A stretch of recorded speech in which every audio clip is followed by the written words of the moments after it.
Di sini saya akan menjelaskan proses translasi. Translasi merupakan proses penerjemah mRNA untuk dibuat atau dijadikan protein. Hal yang harus diperhatikan juga dalam translasi adalah memasangkan basa nitrogen. A pada mRNA akan berikatan dengan uTRNA, U pada mRNA akan berikatan dengan atRNA, G pada mRNA akan berikatan dengan ctRNA. Sama halnya dengan transkripsi, translasi memiliki 3 tahapan, yaitu yang pertama inisiasi, kedua elongasi, ketiga terminasi. Tahap inisiasi dimulai saat ribosom subunit kecil terikat pada mRNA.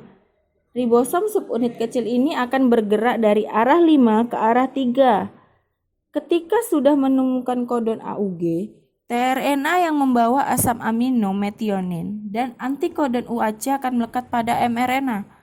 Kemudian setelah tRNA terikat mRNA, maka ribosom subunit besar akan datang terikat juga bersama ribosom subunit kecil untuk melengkapi proses inisiasi ini.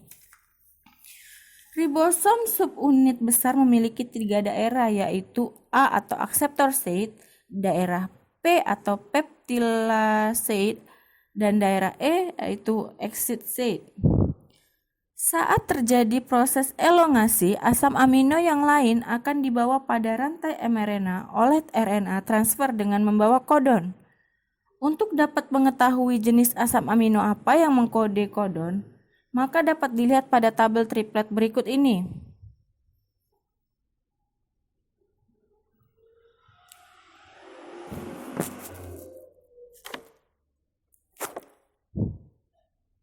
Selanjutnya, asam amino yang baru ini memasuki daerah A.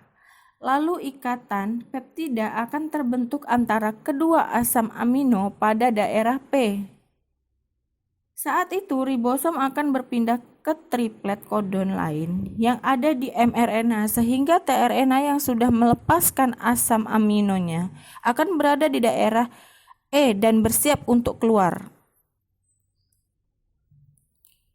Kemudian, daerah A bersifat atau bersiap ditempati tRNA yang baru. Siklus ini akan berulang sampai tahap terminasi. Terminasi terjadi ketika salah satu dari 3 stop kodon berada di daerah A. Kodon ini dikenali oleh protein yang dikenal sebagai release factor. Saat release factor memasuki daerah A, otomatis polipeptida akan rilis dan ribosom pun akan terpisah dan bersiap melakukan translasi yang baru. Nah, polipeptida ini dikenal juga sebagai protein.